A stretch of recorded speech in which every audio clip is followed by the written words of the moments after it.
Hi, this is Tim Hamilton, the co-host of the Maryland Crabs, and I'm here with a crabcake for your listening pleasure. What's a crabcake? Well, it's not quite a full episode, it's just a little snippet. Stay tuned and check it out. Make sure you check us out on themarylandcrabs.com. You can follow us on Twitter at MD Crabs Podcast or find us on Facebook at the Maryland Crabs Podcast. Don't forget, subscribe, rate us, iTunes. Go there now. And it's the Maryland Crabs Crabcake Edition, and I am here with, this time, a really special guest because this is something I'm particularly interested in, and John gave it to me for a reason because he thinks I'm a lunatic. And I'm here with a special guest, Laurie Cameron, and she's just published a book through National Geographic, The Mindful Day, Practical Ways to Find Focus, Calm, and Joy from Morning to Evening. Laurie, thanks for calling in. I really appreciate it. Great. It's great to be with you. So I don't think I've ever talked to a real author before. I'm a little bit nervous. Nothing to be. We're just like everybody else. You put on your pants 2 legs at a time like everyone else? That's right. I was going to say that. How long did it take you to do but that? I'm wearing a dress right now. Well, me too. Is this your first book? Yes, this is my first book. It's just so exciting to have a wonderful publisher like National Geographic supporting me and launching this. We launched the book last month. Actually, a little bit more than that. End of March, last week of March. And it hit #1 in meditation on Amazon. And then it also hit #1 new release in stress management and self-help. So it's just great to see the response that it's getting. How stressful is it to write a book about not being stressed? That's got to be such a dichotomy. It's stressful. You're freaking out and saying, all right, everyone calm down. Just take it easy. Breathe. You're not sleeping at night. You're tossing and turning. It's such a great question.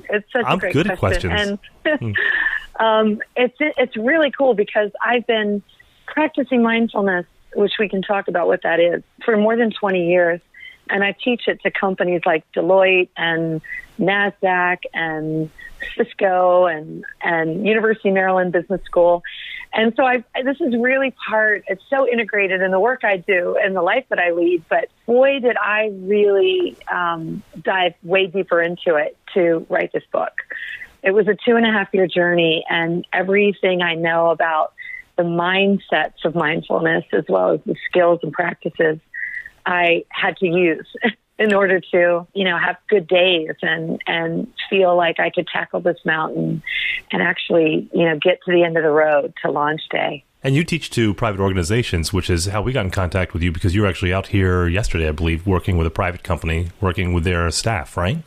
Yesterday, I was actually in your neck of the woods at the Anne Arundel Medical Center, and it was really great. I did a 2-hour program for nurses. So I work with nurses and doctors in healthcare, in addition to working in companies. But it was really powerful to have people that are on the front line in really demanding jobs, high stress, and it can be very empathy draining. So it was a powerful afternoon. Because you can't have a down day. I was talking about that because my mother had some surgery recently, and we were over in Suburban Hospital over your way, and I was watching the nurses.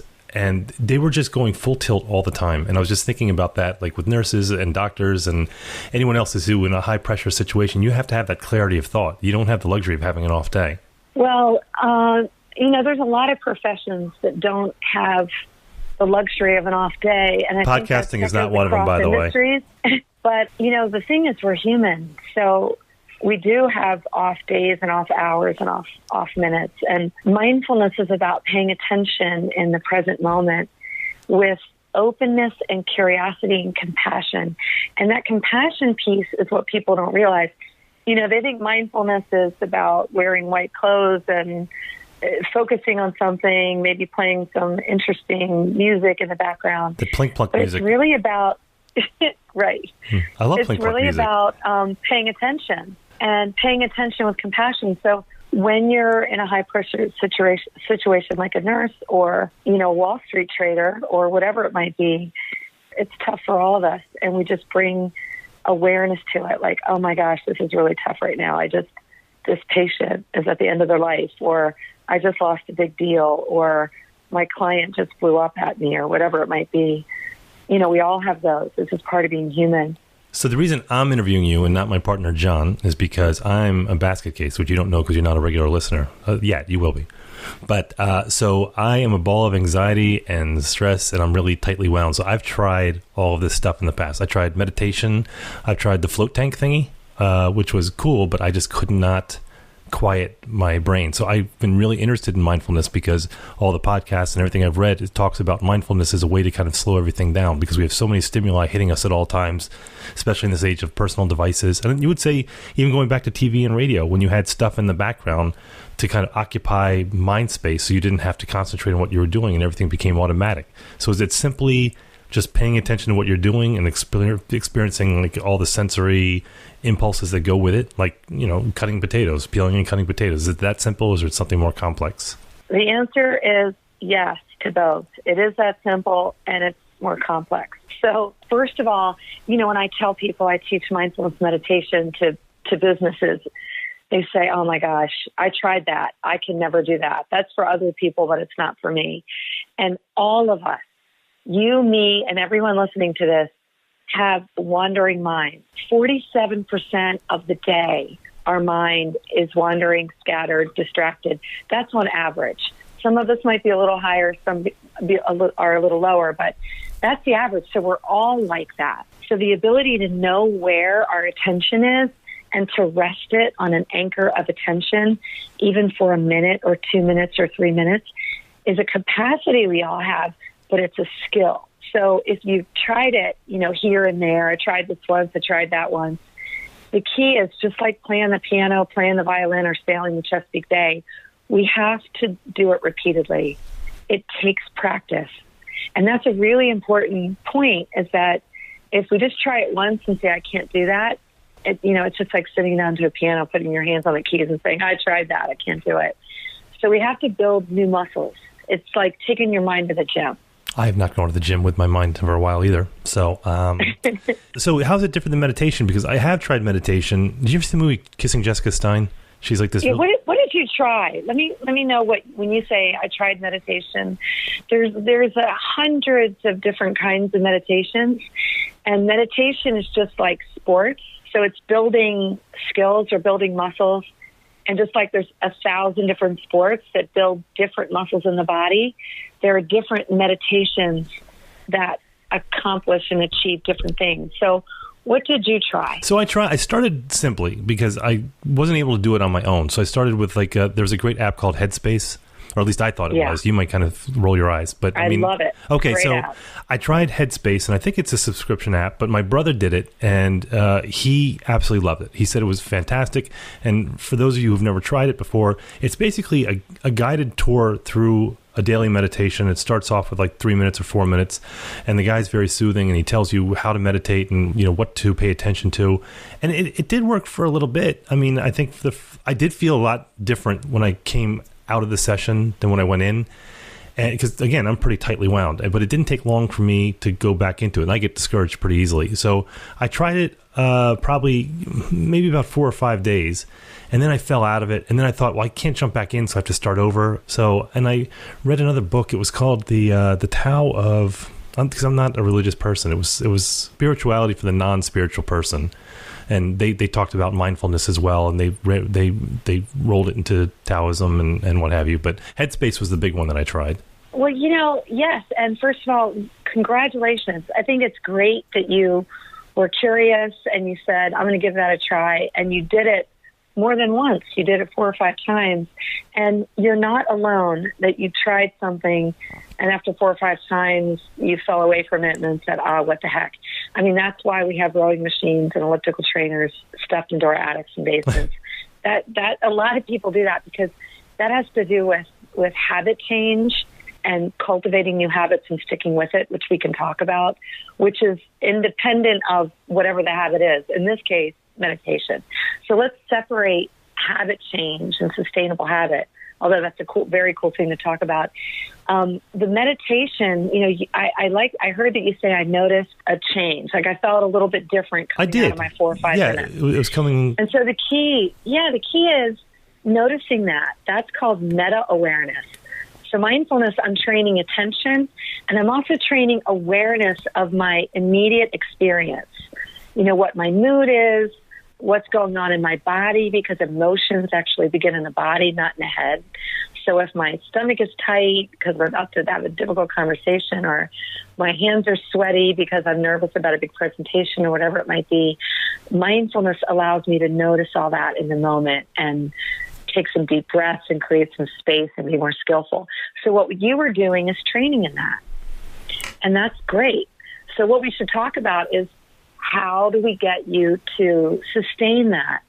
And what happens over time, if you can create a plan to stick with it, is that you can increase from 4 to 5 minutes to 10 minutes to 15 or 20.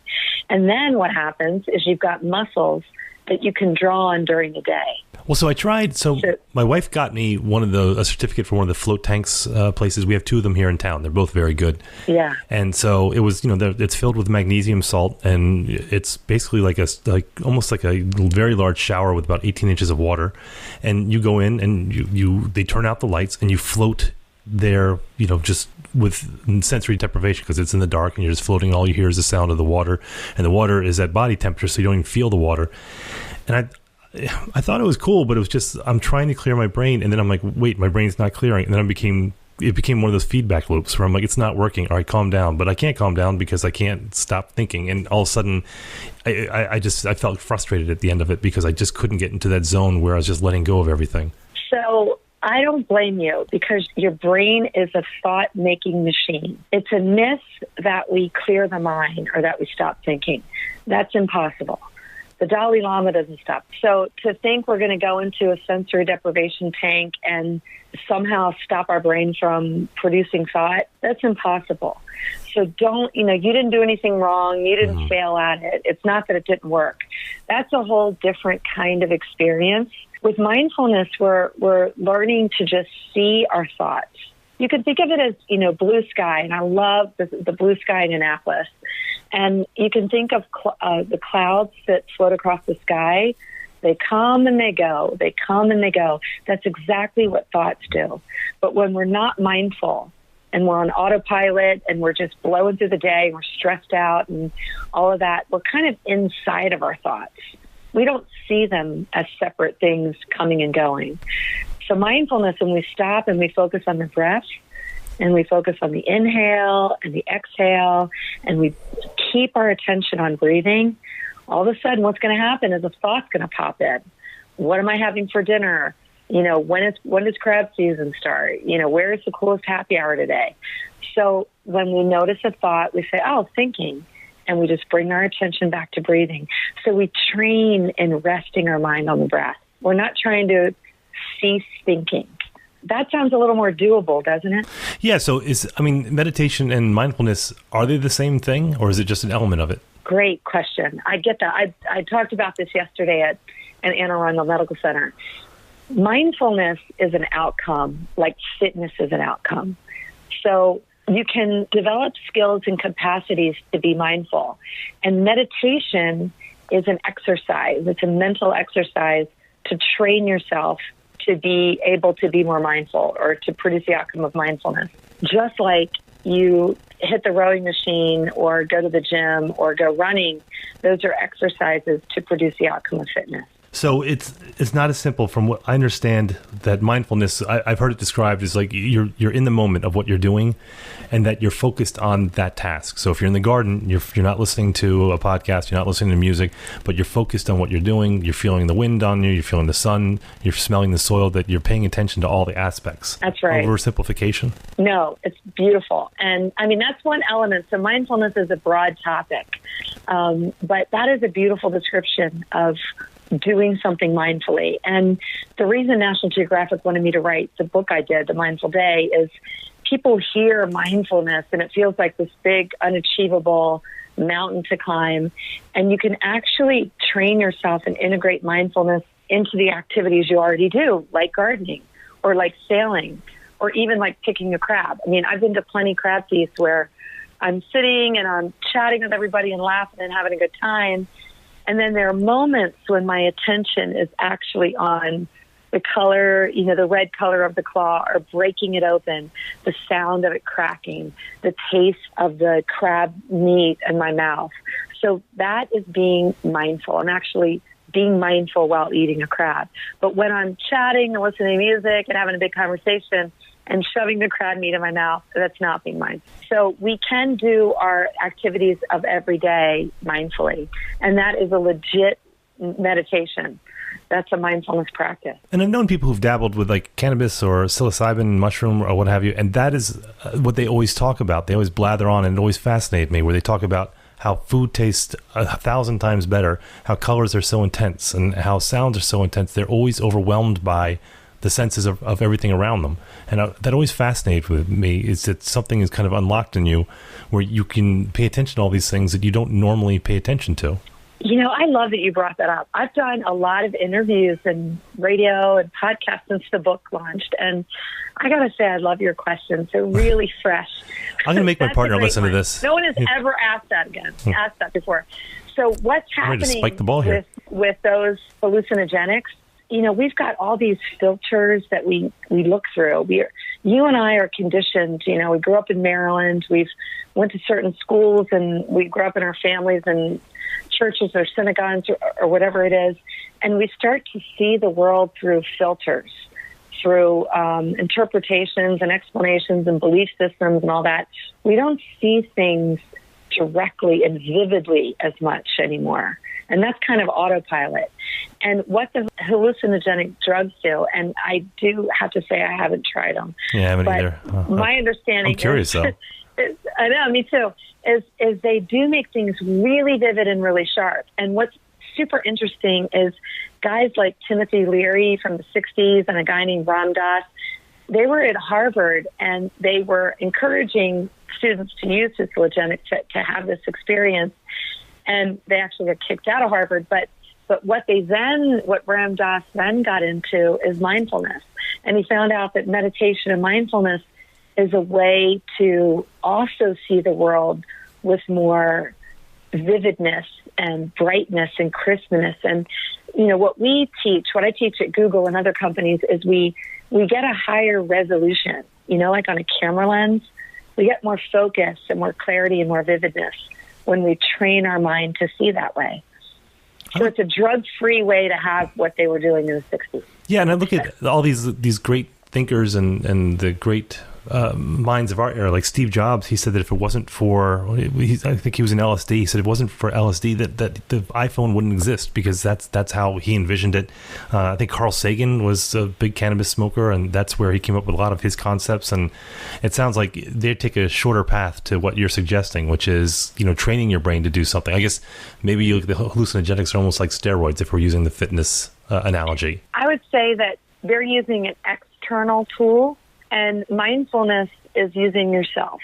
So what we know now with neuroscience, which we didn't have back then, we've only had this for a little over 10 years, we have the science that shows us what these exercises and practices can do. And we know that from our own experience, so you can train and have that experience without a scientific lab. But now we know, we've got the evidence that shows that these practices, we can deliberately engage in very specific mental training practices to produce the outcomes that other people might have produced through different means. And believe me, I'm not saying I know I'm an expert on any of the effects of using these drugs, but I've also read up on it, and I think it's really fascinating that the same guys that were using the drugs then later found meditation to be a way to do it drug-free without the negative side effects. Yeah, it's all channeling it. I think, you know, and I'm thinking about, you know, someone like you who've studied this for a long time, so much that you've written a book on it and you know so much, and that, you know, but it's something you have to work on at any given time and develop it over a long period of time. When you go into these private companies, how do you arm the employees with tools to kind of give them some insight into it? Because you're not going to leave and they're going to be experts, obviously, because you're just trying to give them the tools to develop this. So when you come in to talk to folks, how do you work with that? Well, what I do, I love that question. I don't just, you know, kind of talk at them and show them a lot of the science and a lot of the slides and definitions. We actually do a lot of the practices together. Even like next week, I'm flying to Dallas, and I'll be at Deloitte University, right out of the Dallas airport. And I'll be doing a keynote there for an hour and a half with some senior leaders. And it'll be very experiential. So basically I give them the felt sense. Like I give them the experience of it. Then I explain the science and the definition and the mindset that we're cultivating. And then I train them in how to do it. And then I say, all right, so if you just did it, you cultivated that mental state right here with me. If you want to do that on a more regular basis, this is how you do it. So it's up to the individual. And what happens is there's always a bunch of people that say, oh my gosh, sign me up, I want to do this. And then there's some others that say, that was cool.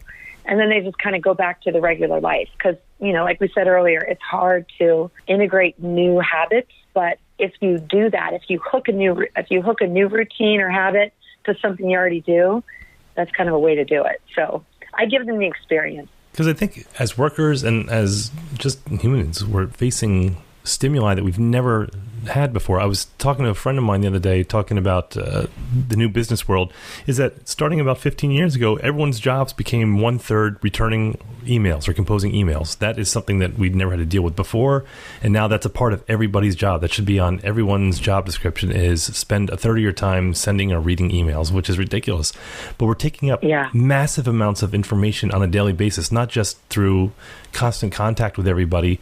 But I was thinking about this when I was looking around my mother has a beach house, and I had 10 nieces and nephews and my kids and everyone was glued to their phone. And I'm a tech junkie. I love technology. But I was thinking, I'm a Twitter junkie. So if I'm sitting at this traffic light, I'm bored in the 20 seconds I'm waiting for the light to turn green, and I'm taking in information because God forbid that my mind not be active or engaged at all times. And I think that we're all like that, and we've all become a really angry people because of it. The political thing, the political division you have right now, I don't think is just politics. I just think it's because we're all just such tightly wound, ready to go off, because we just don't have any sort of downtime for our brains. We're going at all times. You just said so many good things. I have to figure out where to start. I blather on a lot. One, I love your comment about, first of all, the whole vision of the beach house, because I think anyone listening has been there, right? We've been at that table. We've been in that living room. We know what that looks like. And we put it off on kids, but it's not kids. It's everybody. Yeah, everybody. So that's one issue. And then the other thing about you stopping at a light and checking Twitter or looking at whatever you're looking at, I think underlying both of those is the very real and measurable phenomenon that we're becoming addicted to technology. And it's not, and I don't mean that lightly. It's not a metaphor. No, it's a real addiction. Reality. Yeah, we are addicted to it. And what happens is that we get a dopamine squirt. I did the research, and I have that in the book about like the hit we get. Yeah. So we get this hit of, I got that information, or that person likes me, or that person retweeted me, or I have new followers on Instagram, or whatever it is. We get a little charge, a little rush, and that feels good. And we're wired for that. It's like candy for the brain, and we're addicted. So A, we need to realize that, and it's great that you brought it up. And then B, we need to set up structures externally to us, I believe, that helps us create spaces in our day where we're not just grabbing the phone. So one is, put the phones to bed at 9 o'clock or an hour before bedtime, whatever that is for you. That's not in your room. Or, put your phone in the back seat when you're driving the car to cut off that temptation to pick up the phone. And whatever your habits are in the morning, like at our house, we don't have phones at the table. So and we eat at the table. We don't eat standing up or standing in the kitchen or walking around. My husband's European. We lived in Europe, so we imported some of those cultural rituals. And you guys eat at 11 p.m.? Yeah, we eat really late. So, there's ways that we can create rules. And we do that. I do that in companies, too. Do you know the other way, real quick? We have... Is that what's that? You're supposed to turn your phone to chromatic, turn the color off your phone, because all studies show that cuts the urge to check your phone by something like 70%. So I tried it, and it's really it's really annoying, but it works. I'm so glad you brought that up. So that is one way we can reduce the temptation. If you're not going to put the phone in the back seat or in a charging station, then you can do grayscale and you can turn off all notifications and alerts. That is really helpful, because those are designed by super smart behavioral psychologists and scientists. They're designed to hook us. It's so Pavlovian. It's like taking the candy off the kitchen table. I would like to lecture people about this, but I'm just as bad. I've got to the point that I'm it's a huge effort not to be, and it's not just because of the addiction. It's not being rude with people, but it's because what we're talking about is I'm conscious of the fact that I never let my brain have any downtime whatsoever. I mean, I'm terrified of just a moment unfilled with information. I think we're all like that. So I think what happens is once you do that, once you create space and you disconnect from input and stimuli, it's actually really enjoyable. And I really encourage people to create a morning routine and an evening routine and build into that 5 or 10 minutes where you're sitting in stillness. And I know that you might be screaming at that idea like, oh my gosh, no way. It's terrifying to me. So start with 1 minute. But what it is we're often afraid to meet, to like greet whatever comes up, that emotion that we stuff down or that difficult conversation that we need to have that we haven't had, but I'm going to keep avoiding it. So if we sit in stillness without input, all these things come up. And if we want to be wise and skillful and have a really great, full life, we actually confront these things, we address them and we notice them and meet them with compassion and take wise action. But if we just stuff them down and constantly stay plugged in, we're really going through life in a trance. And for me, that's a really sad thing because we're missing out on life and missing out on connection with other people. How calm are you on a daily basis? I mean, do you like freak out on your kids at all? Or I do. I have my moments. But you know what I've noticed, and I've been doing this for 22 years, so I've had some time to practice, but I've really noticed that in general, I have a lot more easygoingness. And the really difficult stuff doesn't rock me as much. And the super wild, joyful stuff, I can take it in, but also kind of take it as part of the ride. Like, okay, this is wonderful. This is here. I enjoy it with a vividness that we talked about, but I'm also not like wildly, flipped backwards on things. I'm just like, okay, this is beautiful.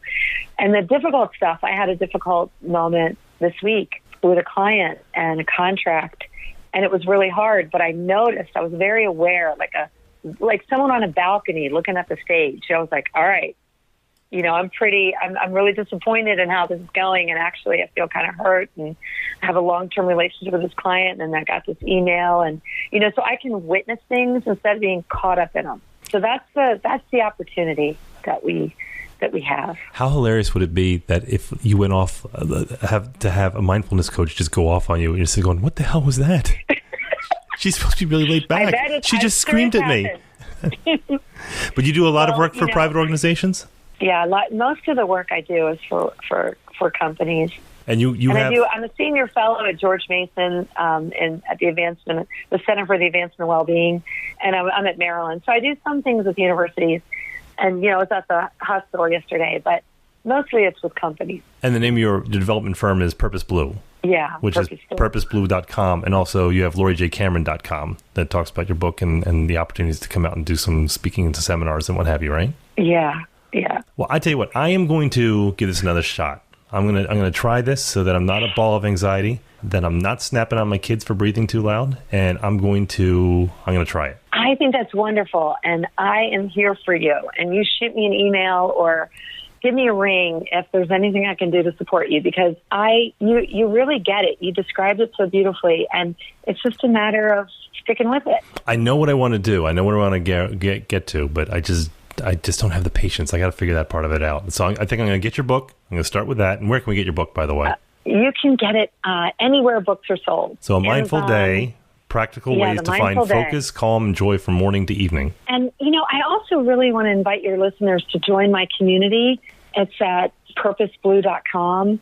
And I have a really thriving mindfulness community, and I send out emails, usually on Friday, with practices and writing or, where I'm going to be. And because I'm local to your listeners, they'll know if I'm going to be in Annapolis or at a certain bookstore at a certain event that they can drop into. So it's a really great way to kind of keep learning and keep practicing. I send out guided meditations and then they can really integrate that into their own life. All right, Laurie, here's what I'm going to do is I'm going to try this. I'm going to get your book, and I'm going to try it, and then I'm going to check in with you in a couple months, and we're going to have a checkup to see how I'm doing. I'm expecting that. So check in with me in 2 months, and we'll see how it's going. What's working, what's not. All right, we're going to do it. We'll do some tweaks. And I'm going to be honest. I'm going to try it because I got to try something, or else I'm going to kill my podcast partner. But all right, so Laurie Cameron, again, her book is The Mindful Day, Practical Ways to Find Focus, Calm, and Joy from Morning to Evening. Check out that book. You can find her at lauriejcameron.com, and her organization is purposeblue.com. Laurie, thanks for having this. Was delightful. I really enjoyed this. Me too. Thank you so much for having me. All right, have a great weekend. Thanks, Laurie. Okay, you too. This has been the Maryland Crabs podcast with Tim Hamilton and John Fernay. Sure to follow them at all the regular places, Facebook, Twitter, YouTube, and online at themarylandcrabs.com. Take a moment to rate us on iTunes. Now, get the hell out of my kitchen. Seriously, go! You're still here? It's over. Go home.